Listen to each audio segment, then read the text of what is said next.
வளமுடன். ஜீவகாந்தமா கருமையமா?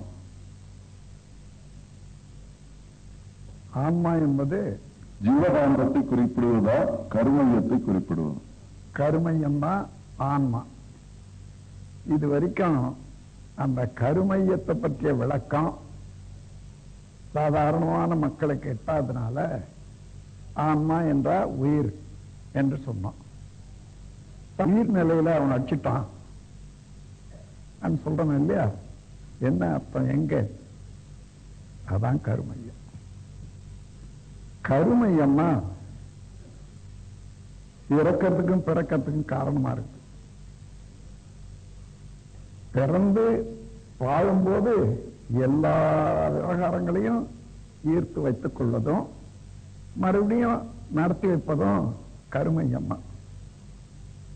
அதனால முழுமையான விளக்கம் காணும்போது ஆன்மா என்பதுதான் கருமையம், கருமையம் என்பதுதான் ஆன்மா.